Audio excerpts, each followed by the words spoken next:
For our first example with transforming data, I have got some non-linear data for us to get our teeth into.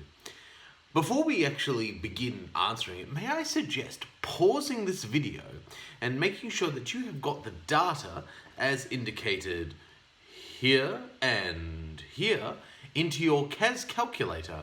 May I suggest, if I may be so bold to suggest, that the x values, which are the explanatory variable, will go in list 1 in your statistics function in your class pad, and the y values will go in your list 2 of your statistics function in your class pad.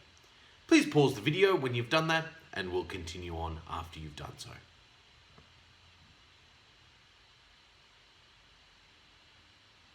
Have we come back in? Great. So what I've got here is I've got some explanatory data, which is depth of water, and I have a response variable, which is speed of a tsunami moving towards an island ready to destroy its coastal town. The depth of the water is measured in meters, and the tsunami speed is measured in meters per second. In your statistics function, hopefully you've got some data that looks awfully like this. Now, just to see the data as a visual, if you go to set graph setting and make sure that your setting says list 1 and list 2, list 1 being your explanatory variable and list 2 being your response variable, we'll set that. We can just have a look at the data. Have a look at that data. It's very data-y, I guess. It's making a curve going from bottom left to top right.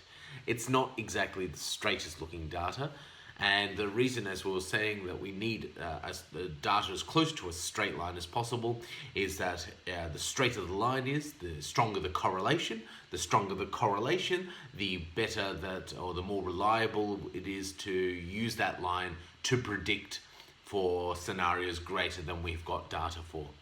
In this particular example, it would be rather useful to have data if we have got water greater than 700 meters in depth, or probably, to be honest, more than likely it would be better for identifying data or where we've got depths of water that are in between the sets of data, if we interpolate the data.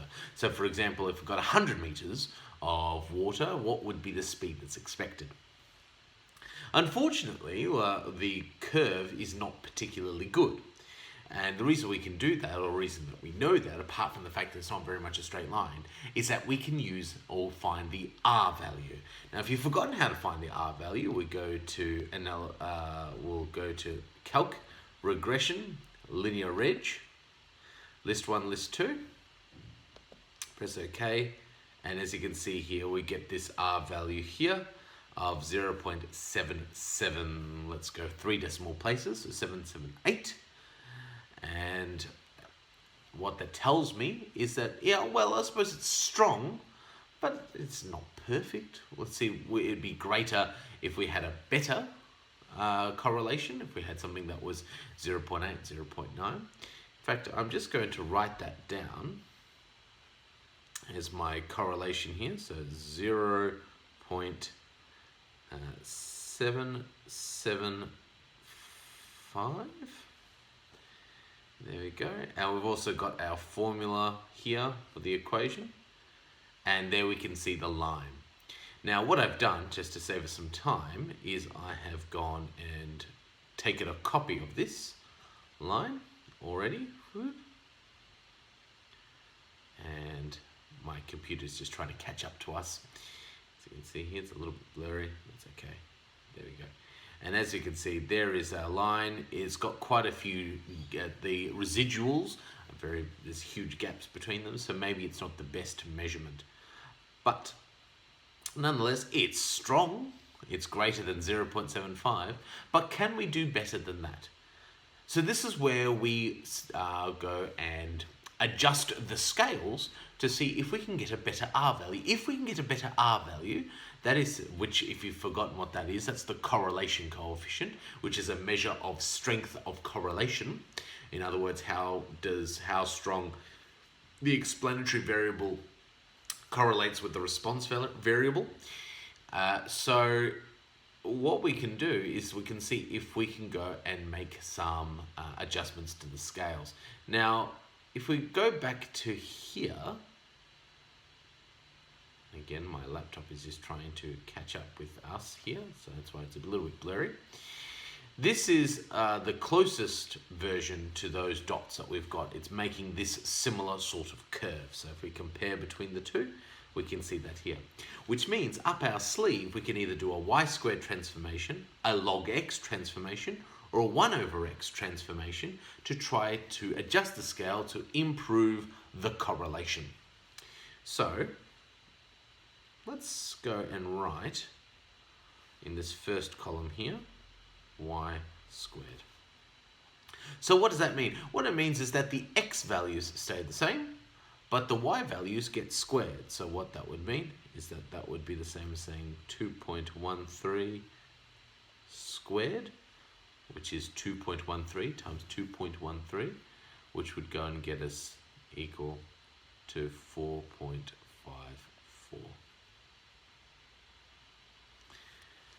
Now, it's a very tedious to have to do that entirely by hand each time, but thankfully there is a function on the calculator that can help us. Over on the calculator, you'll see this little thing that says cal over here. There's cal, and when I click on cal, I can give it an instruction in order to turn all of the numbers of one particular column into another. So what I want it to do, to go and develop our y-squared values here, is to square all of the numbers that are in list 2. So that's exactly what I'll do, is I'll go and get my brackets. So I'll get some brackets going on here, and what I'll do is I'll type in, using the ABC function here, I'm going to type in list 2, and then I'm going to square it. And look, it's fiddly-dee. There, it's done that all for me. So now I can just write that down.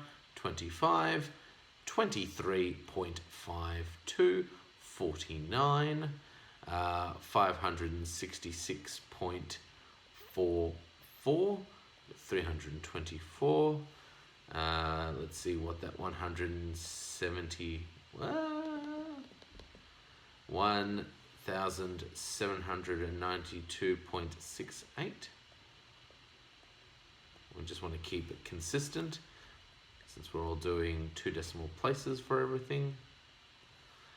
And what's it? 1955.41. And then we've got 5,100.82. Then finally here we have 1,808.80. Now, what do we do with this bit of information? Well, we can go and see whether or not this transformation is any good. So what I'm going to do is I'm going to move my keyboard a little way. I'm going to set the graph. So what I'm going to do here is, this was a y-squared transformation. So I need to keep the x's the same. So I'm going to leave my x's the same. But instead of squaring it, instead of just having the y's, I'm going to use the squared y's. So what that means is I'm going to go and get my set graph. So I'm going to keep it as a scatter plot. I'm going to go with list 1, and then I'm going to go with, instead of list 2, which was just the ordinary y values, just in case I forget, that's list 2. This is list 3. I'm going to make the y list 3. And I'm going to set that. And then what I'm going to do at the same time is set up the linear regression. So what I'm going to do is I'm going to go to Calc, Regression, Linear Reg, and I'm going to keep list 1 because that was the x values. And instead of list 2, I'm going to select list 3 because that was the y-squared values. Press OK. So, a few things here. We've got an R value of 0.708. So actually, we've made our R value worse. We've actually weakened the strength of our line by doing this. Well, that's a bit of a bum. But I just thought, whilst I'm here, we've got this a and b. What would the equation of the line look like? Well, if we actually did this, what the equation of the line would look like, you might remember that's the y equals a plus bx that we've got here. This would actually look like y squared equals 324.68 plus 4.79 x. So that's one of the transformations. We could also do two possible other transformations. One of them, at least according to our circle of transformations that we did in the last video, one of them is the reciprocal transformation, 1 over x. And then we also can do a log x. So with 1 over x, what that means is I'm going to go to cal in the instructions here, and I'm going to go 1 divided by, and again, I'm going to get my little keyboard out here, and I'm just going to type in list 1. So list 1. And that's come up with all of the values there, which hopefully, if I've done this correctly, should all be there. There they are. So that's all of the values, x values there. So what we're going to do is we're going to see if this is any better. So we're going to go to set graph setting. So the new explanatory variable is going to, so this is list 4 by the way, is going to be 1 over x, and the response variable is just going to be the regular y. So when I'm making my scatter plot, I'm going to make this list, what are we, list 4 now? List 4. And then the y list is list 2. We'll set that. Go to calc, regression, linear reg, and again, just a reminder that this is list 4 is our explanatory list, and then the y is list 2. Perfect. Press OK. And so now this time, now you'll see here that the r value has become negative. Now this is not necessarily bad. If it got closer to -1 than the positive did to +1, then it's still a stronger correlation. Unfortunately, it's actually become even weaker in the negative direction. It's become negative 0.494. What would this look like as an equation? Well, this would look like y is equal to, so the a is 31.41 plus, or actually minus 37.06 times 1 over x. Or you could also write that simply as 37.06 over x. But this is kind of useless, and we can see why when we bring this up. Look at that. None of the dots even are near the line. The line's just, this is like a small town, and we've got a highway bypass that's avoiding the town. All these little shops here are getting absolutely no business whatsoever. This is one of the worst possible ones we could do. And in fact, there it is down there. You can see here just an absolute rubbish bit of line that we've got going on there. So it's nice that we know how to make the equation. That's go us, but what a pointless bit of data analysis that is. We'll close this nonsense. So far, the best R value is the original. Well, let's go and see if the log version of this is any good. So how do we go about making a log x? So what I'm going to do is I'm going to go to list 5 now. So just in case I forget, this is list 5. And what I'm going to do is I'm going to go and do a logarithmic transformation. So I'm going to go into my ye old keyboard here, go to log 10 with a little bracket there, and I'm going to put my brackets in there, and I'm going to type inside those brackets list 1. So we're doing the logarithmic transformation of list 1. And there we go, and hopefully if I have prepared this earlier correctly, Boom. There we go. So we've got the values there, which is lovely.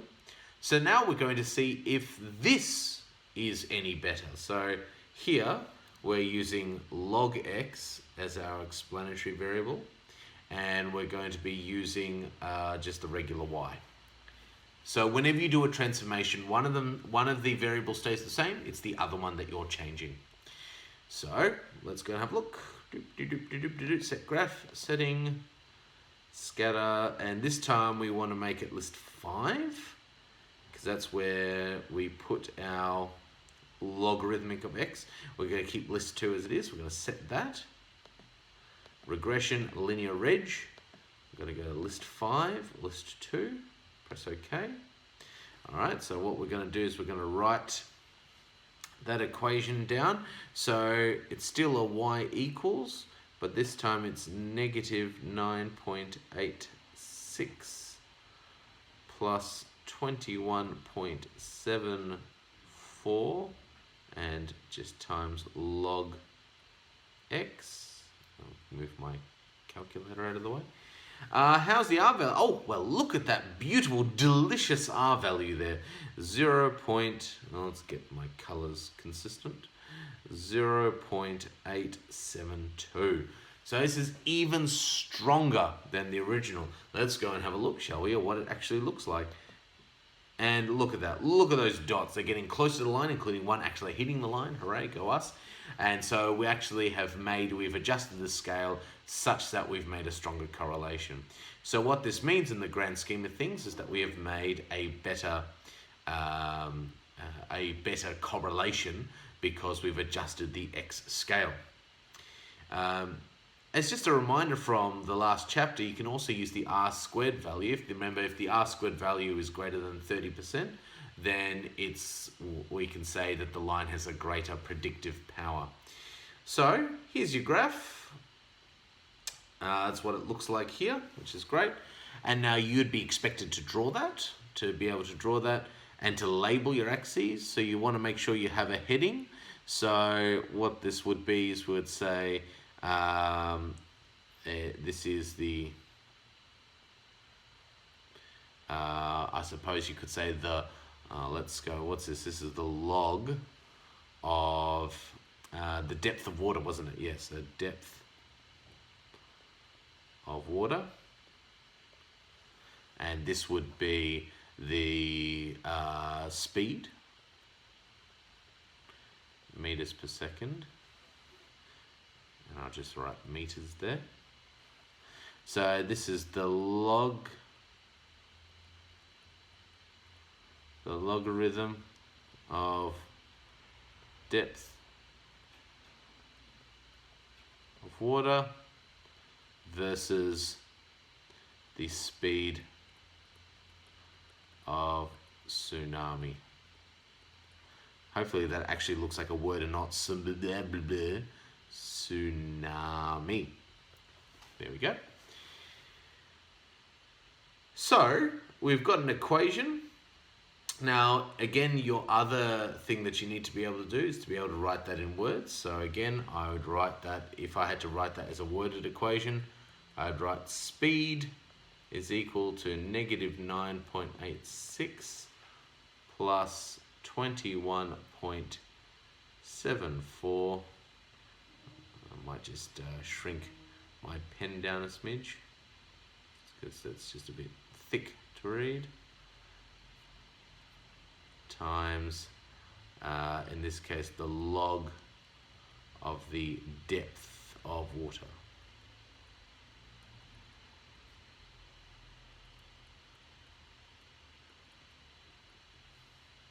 There you go.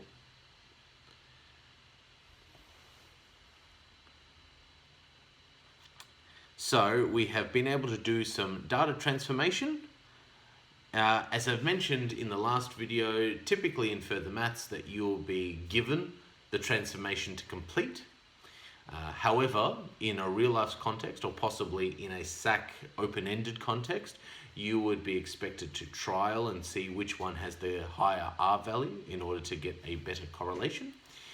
And also in real life, if you had to go and if you were to collect some data that's turning into a non-linear curve, and you need to try to create a line of best fit that would be able to be useful, to be predictive. These are some methods. In the next videos, we're also going to be looking at some other examples from other different shaped non-linear plots.